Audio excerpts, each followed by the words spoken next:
کیونکہ کہنے لگی بابا مجھے جانا ہے، مجھے امور کے ساتھ جانا ہے. لیکن میرے سر کہنے لگے نہیں، ایسے نہیں.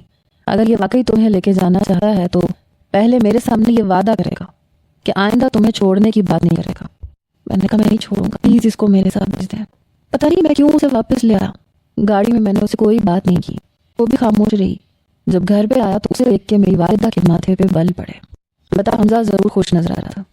کہنے لگا بھائی آپ نے بہت اچھا کیا، بالکل ٹھیک فیصلہ کیا آپ نے.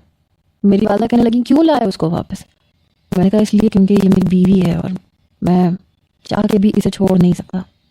بہت کوشش کی امی میں نے کہ میں آپ کی بات مان لوں، اسے چھوڑ دوں، لیکن نہیں ہو پایا مجھ سے. میری والدہ کہنے لگی بہت پچھتاؤ تم. حمزہ کہنے لگا امی بس کر، خدا کے لیے کیوں آپ نے بھائی کا دماغ خراب کر کے رکھ دیا ہے؟ آپ کو کیوں سمجھ نہیں آتا کہ آپ کی سکھائی ہوئی باتوں میں آ کر کتنی زندگیاں برباد ہو جائیں گی؟ میں نے ہمیشہ رجا کو اپنی بہن کی طرح سمجھا ہے. ہاں اس کی یہ خواہش تھی، اس کا شوق تھا کہ وہ انجینئرنگ کرتی.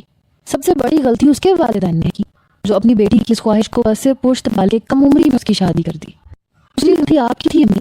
بلکہ آپ اس لڑکی کے جذبات اور خواہشات کو سمجھتی، آپ نے اس پہ ذمہ داریاں ڈال دی. وہ ذمہ داریاں جو آپ نے 30 سال کی عمر تک نہیں نبھائی تھی. آپ یہ چاہتی تھی کہ وہ 19 سال کی لڑکی وہ ذمہ داریاں بخوبی نبھانا شروع کرتے.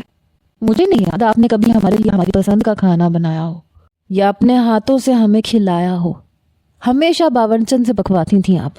ہمارا خیال رکھنے کے لیے آپ نے آیا رکھی ہوئی تھی، کیونکہ آپ ایک امیر گھر سے آئی تھی. ابو کو کاروبار میں سپورٹ آپ نے دی تھی، آپ کے والد نے دی تھی. اس لیے آپ نے کبھی ہمارے باپ کی عزت نہیں کی، ہمیشہ اپنی ہی چلیں. یہاں تک تو ٹھیک تھا، آپ کو جو ٹھیک لگا آپ نے کیا، یہ آپ کا اور رب کا معاملہ. لیکن بھائی کی زندگی صرف بھائی کی زندگی نہیں ہے، اس کے ساتھ ایک اور لڑکی جڑ چکی تھی. جو کچھ آپ نے 30-32 سال کی شادی شدہ زندگی میں نہیں کیا وہ آپ نے بھابھی سے کیوں ایکسپیکٹ کیا؟ جہاں تک مجھے یاد ہے تو بابا بتاتے تھے کہ تیمور بھائی آپ کی شادی کے 5 سال بعد پیدا ہوئے تھے، کیونکہ 5 سال آپ بچہ پیدا نہیں کرنا چاہتی تھیں، آپ لائف انجوائے کرنا چاہتی تھیں. یہ سن کے میری والدہ نے نظر چرائی.